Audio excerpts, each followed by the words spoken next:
Welcome to The Explainer. Okay, tell me if this sounds familiar. You finally crawl into bed, completely exhausted, and bam, your brain just flips on the overdrive switch. If you've been there, you are absolutely in the right place. Today, we're going to demystify exactly why our brains decide to race at night. We'll be looking at the hidden biological links between stress hormones, brain activity, and sleep disruptions, especially for survivors of trauma and illness. And most importantly, we're going to arm you with highly actionable, science-backed tools to help you calm your nervous system and finally reclaim restful sleep.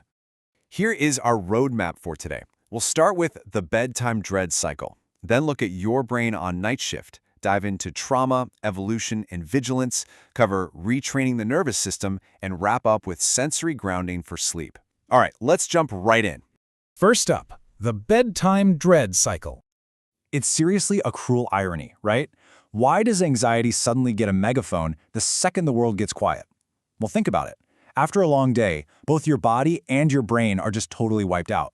And that sheer exhaustion physically lowers your emotional defenses. Your biological ability to just brush off anxious thoughts weakens, making every single worry feel, way heavier and so much more intense than it ever would at, say, 2 in the afternoon. And this actually brings us to a really fascinating scientific concept called the mind after midnight hypothesis.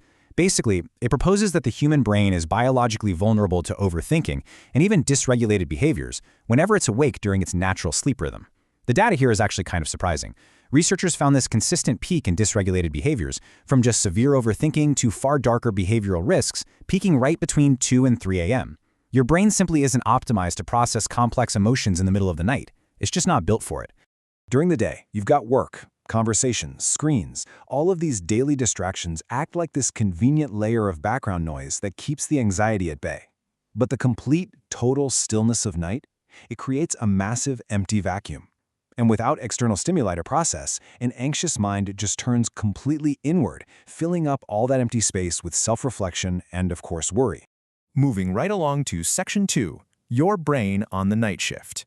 Now, what is absolutely fascinating here is the default mode network, or the DMN. This is the network of interconnected brain regions responsible for self-reflection, mental time travel, and basically acting as your internal narrator. Normally, as we start drifting off to sleep, the DMN begins to quiet down. But for highly reactive sleepers, no way. It stays incredibly active. It just keeps storytelling, scanning, and evaluating. This overactive network acts like a heavy anchor, triggering nocturnal anxiety and trapping your brain in a mode designed for thinking rather than drifting. But it's not just your thoughts, right? Your physiology jumps right into the spiral too. A normal, healthy evening baseline features a nice drop in the stress hormone cortisol, naturally prepping the body for rest. But anxious sleepers experience this completely paradoxical spike in stress hormones, like cortisol and CRH, in the literal hour right before bed. And that is exactly what creates that agonizing, wired but tired state. You know the one. Your body feels like lead with fatigue, but your mind is jittery and hyper-alert. Which leads us to Section 3, Trauma, Evolution, and Vigilance. There's this quote from evolutionary psychological research that is just profoundly validating. It goes, "Trauma-induced insomnia is in part related to fear of losing the ability to remain vigilant, as would occur during sleep. For survivors of trauma or cancer survivors dealing with the really deep psychological aftermath of a life-threatening illness, struggling to fall asleep isn't just some annoying nuisance. Historically, back in our ancestral environments, staying awake extended environmental surveillance to protect the group from nighttime predators. So essentially, your brain is just trying to keep you safe." So the crucial point here is understanding that biological link. There is a specific region of your brain called the locus coeruleus, and it basically acts as your built-in night watchman. In survivors or highly stressed individuals, this region stays completely active out of a misguided sense of protection. But here is the catch. To get restful REM sleep, you desperately need a noradrenaline timeout.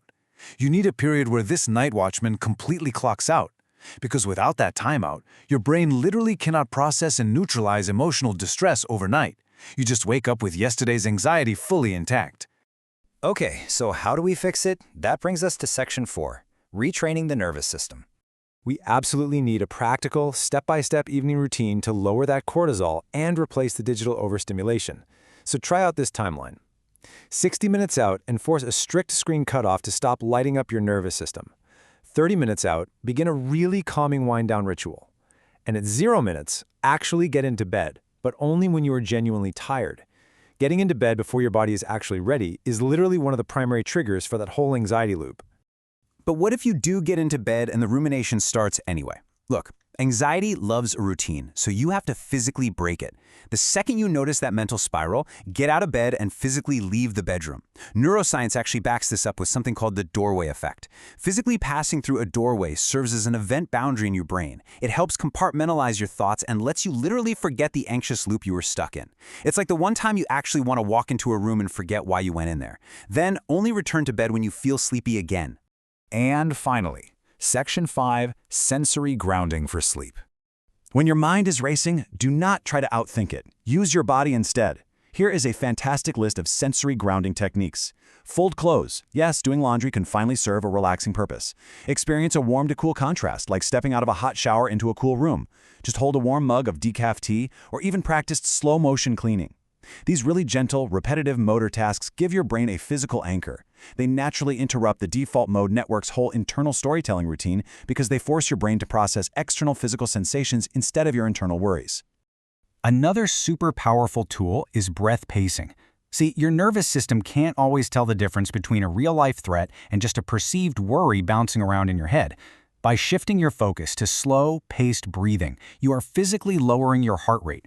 This manually activates your parasympathetic nervous system. That's your rest and digest mode.